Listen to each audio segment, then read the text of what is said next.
jadilah tenang. Itu yang poin pertama ya. Yang kedua, firman Tuhan katakan daripada ayat yang ke-8 di situ dikatakan, kasihilah seorang dengan yang lain. Nah, dan yang ketiga di situ dikatakan juga memberi tumpangan. Dan yang keempat, melayani sesama jemaat. Nah, dari keempat poin ini kita akan belajar kenapa Rasul Petrus ini mengingatkan kepada kita gereja akhir zaman supaya kita tetap berwaspada, supaya tetap kita hidup bijaksana. Ada pujian mengatakan, ajar kami Tuhan menghitung hari-hari, ajar kami beroleh hati yang bijaksana. Kenapa akhir-akhir ini kita memerlukan hati yang bijaksana? Kita memerlukan di dalam melakukan segala sesuatu, di dalam mengambil sesuatu keputusan. Kita harus memerlukan hati yang bijaksana. Sebagai gereja Tuhan, ini memang yang paling diutamakan. Bijaksana. Saudara, belum tentu orang pandai itu bijaksana. Tetapi orang yang bijaksana sudah tentu pandai. Ada men? Siapa di sini mau jadi orang-orang bijaksana? Nah, apa sih yang menjadi perbedaan antara perbedaan orang pandai dengan orang bijaksana? Siapa yang bisa jawab? Apa itu orang pandai? Apa itu orang bijaksana? Kan semua sama-sama pandai, tetapi belum tentu bijaksana. Di mana letak perbedaannya? Nah, orang pandai adalah orang yang senantiasa dia tahu segala sesuatu. Sedangkan orang bijaksana, dia mengetahui segala sesuatu dan bisa mengambil keputusan dengan tepat. Satu contoh, kita melihat ketika Raja Salomo. Ketika Raja Salomo menghadapi dua orang wanita, di mana kedua wanita ini sama-sama memiliki anak, tetapi yang salah satu ibu ini meniduri anaknya dengan tidak sengaja. Nah, akhirnya anaknya meninggal. Nah, tetapi ketika wanita ini, singkat cerita, ketika wanita ini datang ke hadapan Raja Salomo, mereka berkata apa? Itu anakku. Nah, yang satu ibu katakan, bukan, itu anakku. Nah, tetapi dengan bijaksana Raja Salomo mengambil keputusan. Nah, demikian juga kita sebagai gereja Tuhan, anak-anak muda yang dipakai oleh Tuhan, kita harus bijaksana di dalam mengambil keputusan. Kenapa? Nah, saudaraku, di sini dikatakan alasan Rasul Paulus untuk menasehati kita agar kita dapat mengisi hari-hari kita dengan bijaksana. Karena kesudahan segala sesuatu sudah dekat. Nah, artinya kesudahan segala sesuatu sudah dekat itu berbicara tentang akhir zaman. Kita sekarang ini hidup di ujung daripada akhir zaman. Tentu apa itu tanda-tanda akhir zaman? Nah, akhir-akhir ini banyak kejadian-kejadian yang tidak masuk di akal. Nah, banyak ujian sini berganti kepada gereja-gereja Tuhan, kepada anak-anak Tuhan. Salah satunya penyakit. Nah, sudah berapa tahun kita menghadapi penyakit yang tidak bisa kita atasi, sampai kita divaksin sampai 3 kali. Nah, ini lagi ada ke-4 kali. Nah, saudara, kalau kita melihat ada banyak di dalam ketakutan hari-hari ini. Nah, mereka takut. Nah, kenapa takut? Karena mereka tidak bisa menguasai. Contohnya di dalam menghadapi vaksin yang ketiga. Oh ya, nanti kalau saya dicucuk, kira-kira saya oke kan? Tidak. Kalau saya, sebab vaksin saya yang pertama kedua berbeda.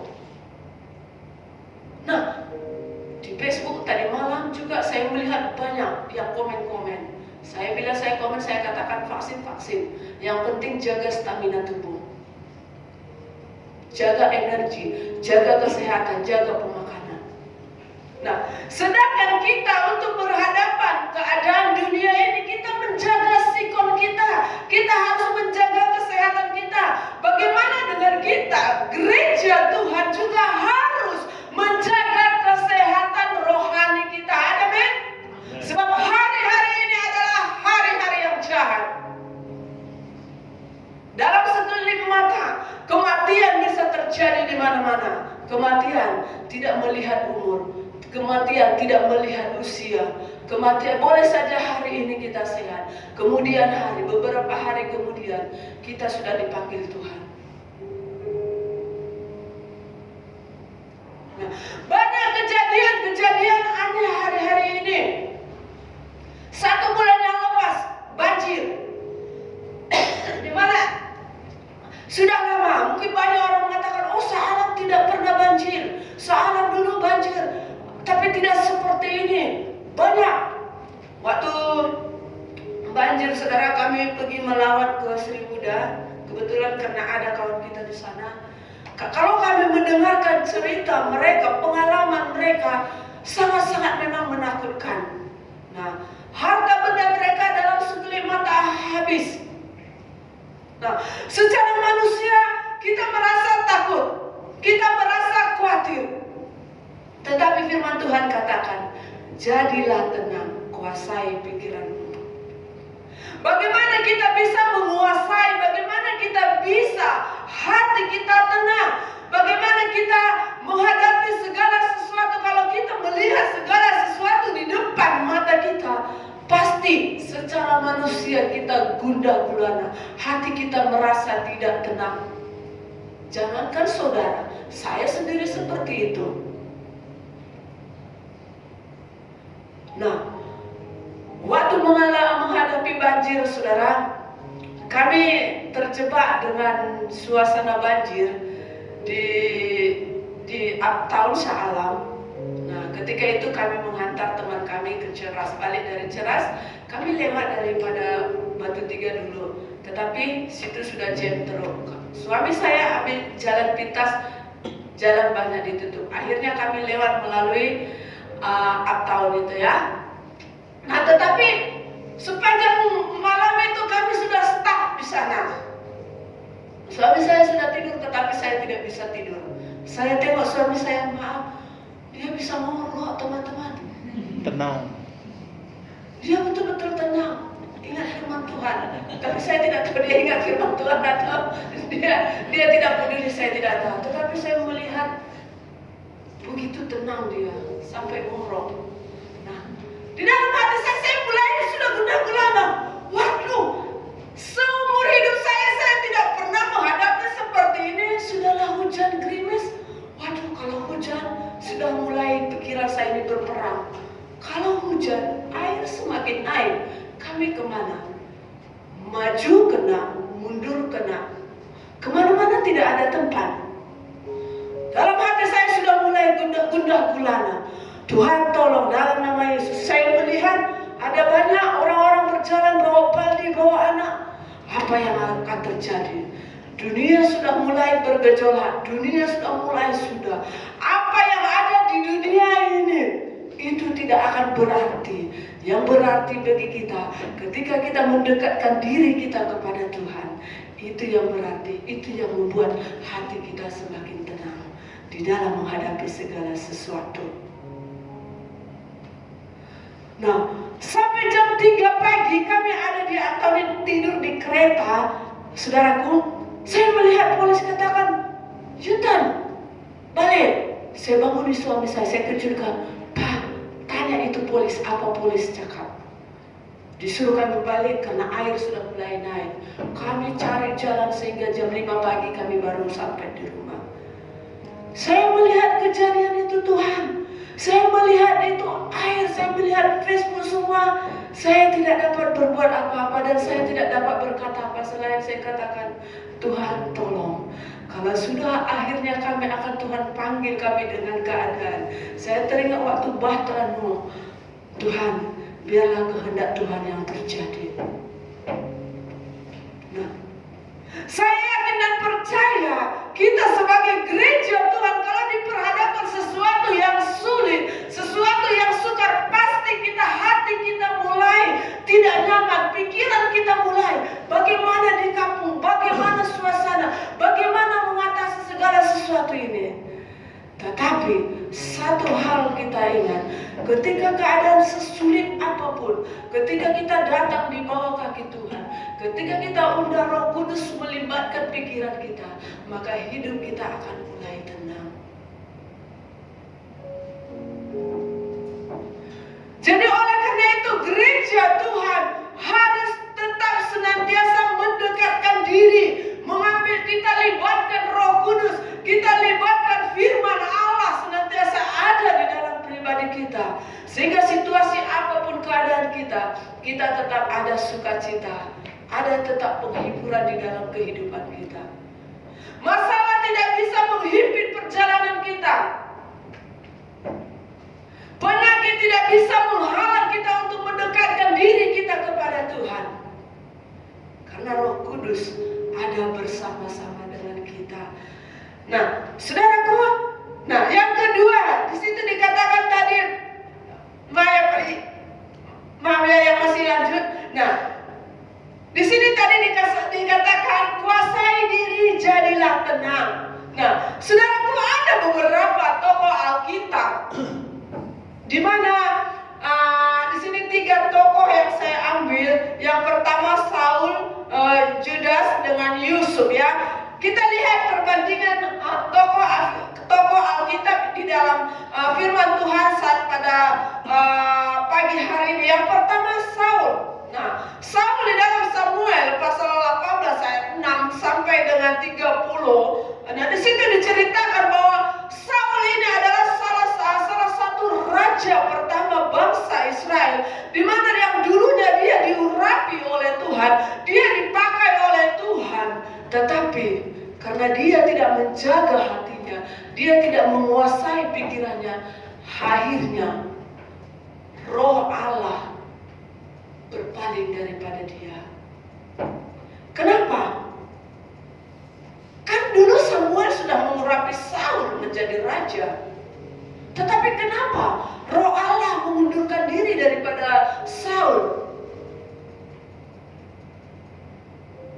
Nah, kenapa ketika kita diurapi Roh Kudus, roh kita menyala-nyala, terkadang Roh Kudus bisa undur loh daripada kita.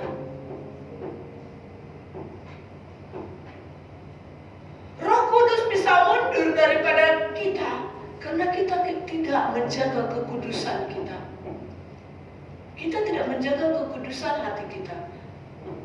Nah, demikian juga pada waktu itu Raja Saul, dia tidak menjaga hatinya sehingga dia memiliki iri hati, karena dia memiliki rasa dengki kepada Daud.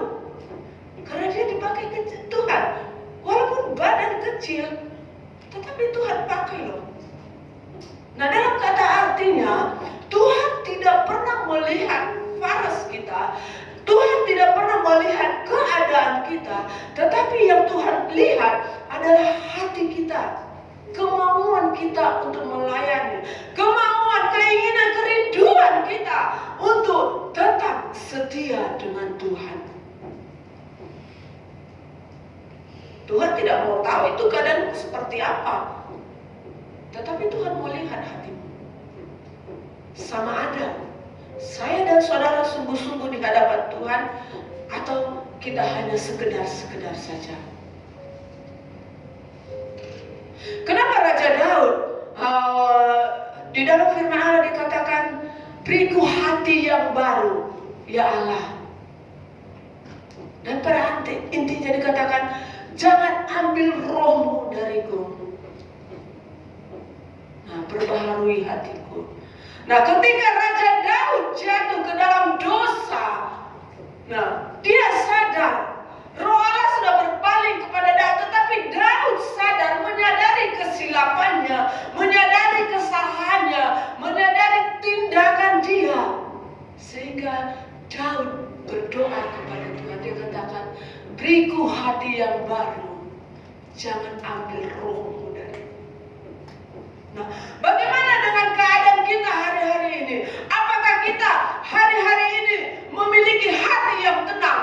memiliki pikiran yang tenang, memiliki hati yang tertuju kepada Allah, memiliki pikiran yang tertuju kepada Allah, melihat keadaan sekarang.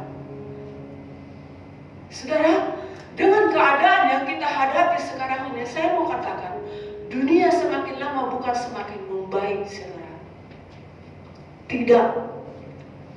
Walaupun dunia katakan, kalau kita vaksin ketiga, COVID akan... Saya mau katakan, saudara, semakin hari, semakin dunia semakin keadaan semakin memburuk, tidak membaik. Kalau saudara mau tahu, baca kitab Wahyu. Di situ jelas dikatakan, hari-hari ini dunia semakin jahat, kasih semakin tawar, hubungan antara orang tua dengan anak semakin jauh. Itu bagi orang-orang yang bukan hidup di dalam Tuhan. Tetapi kalau orang-orang yang hidup di dalam Tuhan, memiliki kasih Kristus, nah dia tetap akan memiliki apapun situasi yang dihadapi, dia akan tetap terikat dengan kasih itu. Nah, di akhir zaman dikatakan penyakit sampar, bara, kelaparan akan terjadi, kedengaran gunung berapi akan meletus, banyak tsunami, banjir terjadi di mana-mana. Sekarang ini, lihat, kejadian demi kejadian sudah terjadi, hampir tergenapi. Jadi sekarang kita ini hidup bukan di akhir zaman, tetapi di ujung.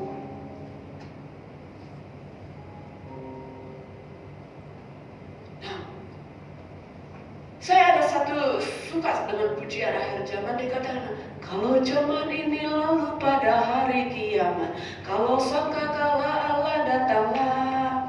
Sedangkan kalau bunyi sangkakala, kalau bunyi sangkakala, kalau bunyi sangkakala, kalau bunyi sangkakala ku ada. Saya suka menyambungnya kan, bangkit Sion, bangkit, nyalakan apimu. Nah, di sini dikatakan bangkit Sion, bangkit artinya saya dan saudara sebagai putri-putri Sion, saya dan saudara sebagai gereja Tuhan harus bangkit, nyalakan apimu. Api berbicara di sini Roh Kudus. Tanpa pengurapan Roh Kudus di dalam hati kita, kita tidak akan bisa menguasai hati kita. Tanpa pengurapan Roh Kudus, kita tidak akan bisa menguasai pikiran kita. Bangkit, saya mau katakan bangkit.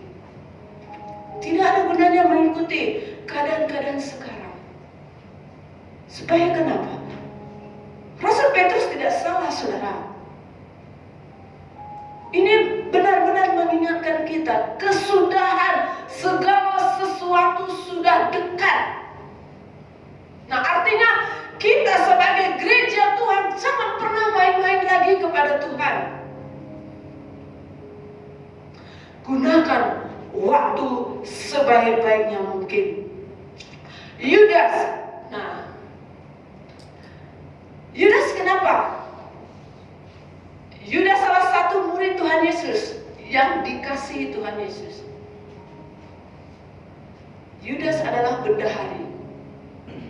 Tetapi ketika dia melihat peluang untuk mengkhianati Yesus, ketika dia melihat harga, dengan kata lain duit, dia langsung hilang. Pikiran dia dikuasai oleh duit, hati dia dikuasai oleh duit. Akhirnya dia menjual Tuhan Yesus dengan harga 30 keping. Awalnya apa? Tidak menjaga hati. Tetapi ada satu pribadi, Yusuf, dia tetap menjaga hati. Dia tetap menjaga pikiran dia. Walaupun istri Potifar katakan, aku akan mengasihi semua apa yang ada di istana ini, asalkan kau mau tidur bersamaku. Tetapi Yusuf katakan, no way. Dia tetap ingat Tuhan dia. Demikian juga kita sebagai anak-anak Tuhan, gereja Tuhan. Akhir-akhir ini mungkin kita ditawarin apa-apa. Mungkin ditawarin jabatan yang luar biasa. Mungkin ditawarin pekerjaan yang luar biasa. Dengan catatan, dengan syarat, kamu tinggalkan Tuhan. Saya mau katakan, jangan katakan yes. Tetapi tetap fokus kepada Kristus. Fokuslah kepada Tuhan Allahmu. Percaya saja Dia akan mampu mengadakan, memberkati kita semua. Asalkan kita fokus kepada Tuhan Allah kita. Nah, saudaraku, yang kedua di sini dikatakan, kasihilah seorang akan yang lain. Nah, 1 Petrus 4 ayat 8 berbicara tentang kasih. Nah, kalau berbicara tentang kasih ini, saudaraku, sangat sulit kita memahaminya. Bukan sekedar kita ucapkan saja, oh, aku mengasihi kamu. Nah, ada kalanya ketika hati kita tidak jaga, ketika kita mulai rasa jeger, rasa marah,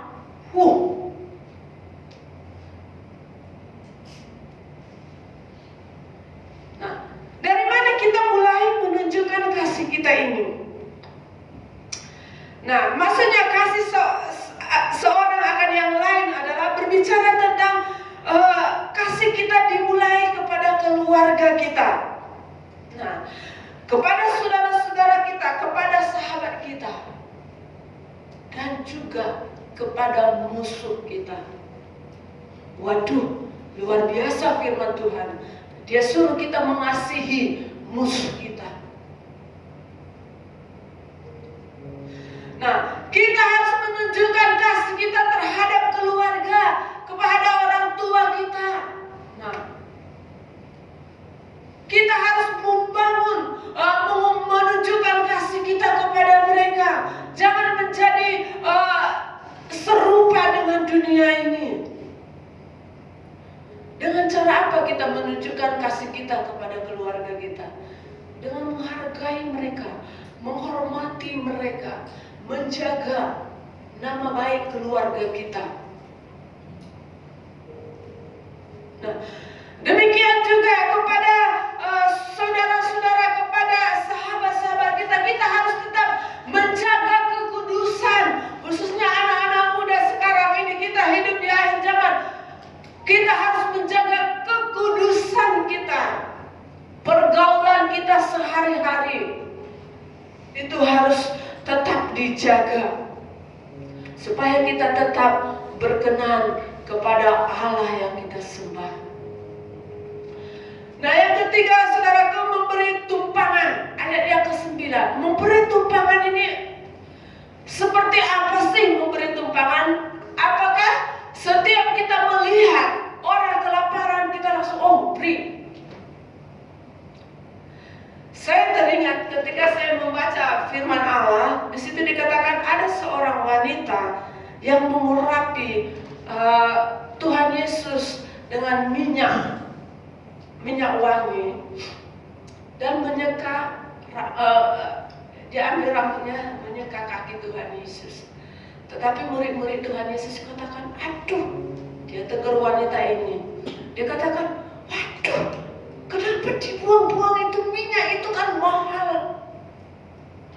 Dalam arti kata, contohnya kita membeli sesuatu parfum. Nah, parfum itu keluaran daripada luar negara, begitu mahal.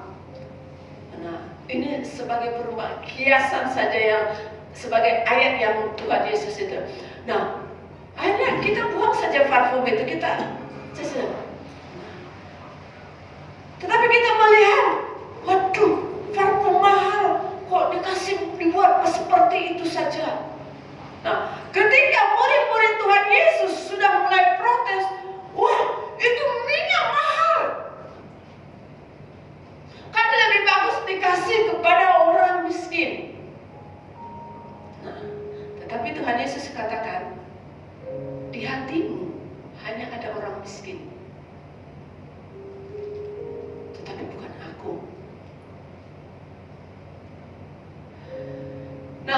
artinya kita sebagai gereja Tuhan, mungkin di sekitar kita ada banyak orang-orang yang di dalam kekurangan, ada banyak orang-orang yang tidak berkecukupan. Nah, itu gereja Tuhan saatnya akan menopang, menyalurkan berkat.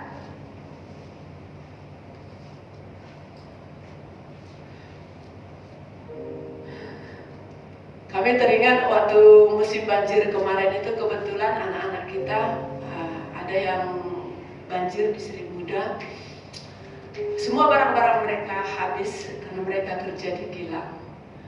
Nah, saya iseng-iseng dengan suami saya, ayo kita bagi apa barang-barang kita yang ada di rumah. Nah, saudaraku, saya tanya anak-anak ini, orang-orang Indonesia, pekerja-pekerja, apa barang kalian yang tidak ada? Mereka katakan keperluan dapur habis semua. Nah, akhirnya saya cek. Di situ di rumah kami ada satu periuk nasi itu. Periuk nasi. Magicom. Ada rice cooker satu yang besar. Maksudnya kalau kami dua kan rice cooker yang kecil itu saja kami pakai. Suami saya kata, nanti kalau kita bagi, kalau ada tamu di rumah kita nggak ada rice cooker. Terus saya katakan, nggak apa, nanti kita beli kalau ada berkat. Kalau ada berkat. Nah, coba kalau last minute datang tamu kami, kan kami tidak harus masak bolak-balik. Tetapi saudaraku, apa yang terjadi, kami kasih saja.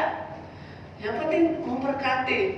Nah, waktu kami kasih, tidak lama kemudian, puji Tuhan kami diberkati rice cooker. Bagus lagi ya teman-teman. Nah, jadi Tuhan tidak akan membiarkan kita kekurangan. Tuhan tidak akan biarkan kita tidak berkecukupan ketika kita menyalurkan berkat, khususnya berkat untuk pekerjaan Tuhan. Ada amin? Saudara siap menjadi saluran berkat? Nah, kalau kita memberi, maka kamu akan diberkati 30 kali ganda, 60 kali ganda, dan 100 kali ganda. Jadi kadang kita memberi tumpangan, jangan pikirkan, aduh gaji saya cuma sekian, bagaimana saya memberikan? Bagaimana saya bisa menopang kehidupan orang lain? Kita punya Tuhan loh, Tuhan yang luar biasa. Seringkali kita nyanyikan, Allahku dahsyat berkuasa seluruh bumi. Saya kadang kalau memuji Tuhan, kadang saya renungkan pujian. Apalagi dikatakan, begitu besar kasih Allah pada kita. Nah, anak cucunya tidak akan meminta-minta. Ada men? Percayakan bahwa kita sebagai anak-anak Tuhan tidak akan pernah Tuhan biarkan kita di dalam kekurangan. Ada men? Saya dan saudara adalah anak raja di atas segala raja.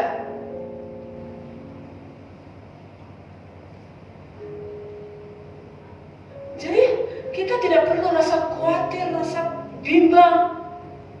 Saya dengan orang tua saya selalu katakan bersyukur.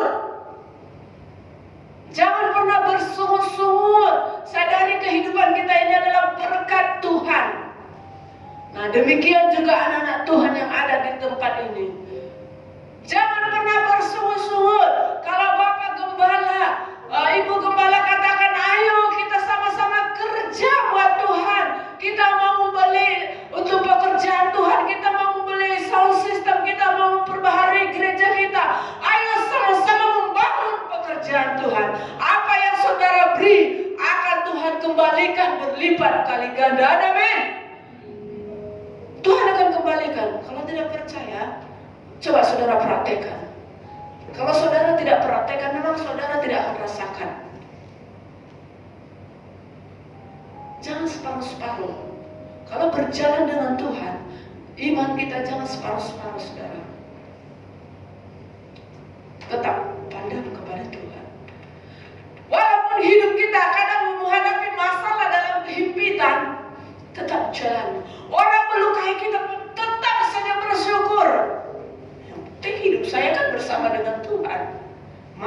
depan saya ada di dalam tangan Tuhan.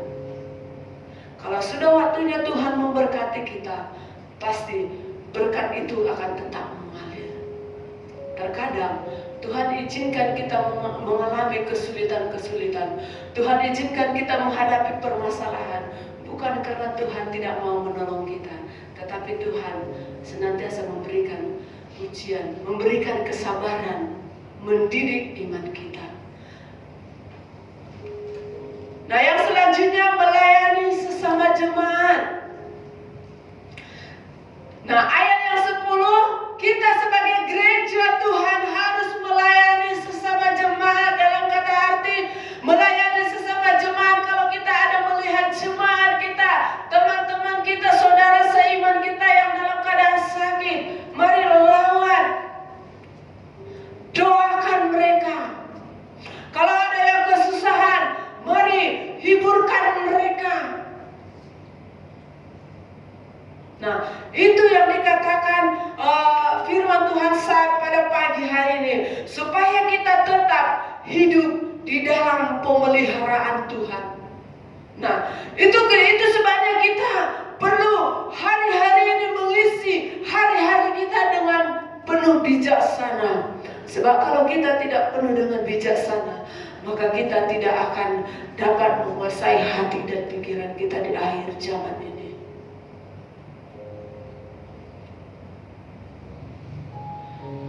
Seringkali kalau kita melihat, mungkin ketika kita melihat situasi keadaan sekarang ini, saudaraku, ada rasanya, ada kemungkinan kita tidak mampu untuk melayani antara satu sama yang lain.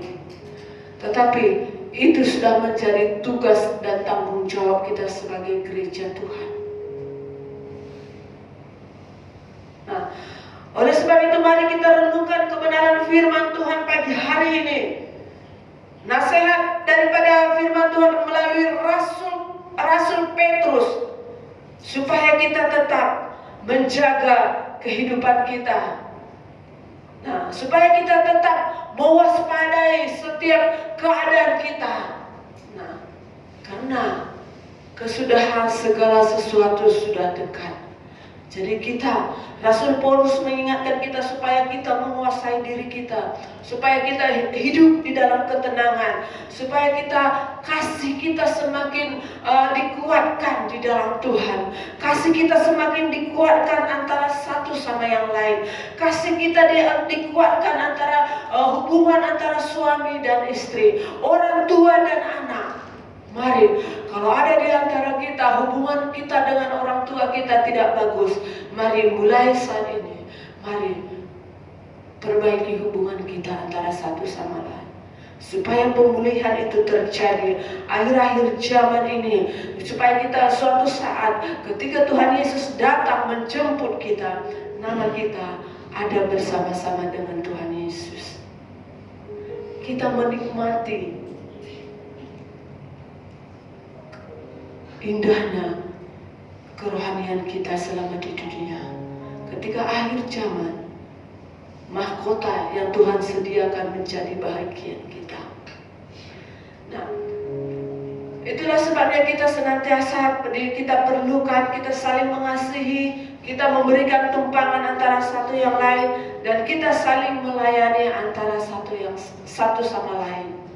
Nah, itulah cirinya gereja yang mengalami kemenangan, gereja yang hidup di dalam kasih Kristus. Amin. Saya doakan kepada anak-anak jemaat Tuhan di tempat ini, nah, baik Bapak Ibu Gembala di tempat ini, pekerjaan Tuhan. Nah, hendaklah kiranya kita saling menopang, saling menguatkan, saling bergandengan tangan, supaya bisa kita lihat Roh Allah itu begitu luar biasa di dalam menopang setiap pergumulan kita. Amin. Puji Tuhan, firman Tuhan saya tidak panjangkan, saya kembalikan kepada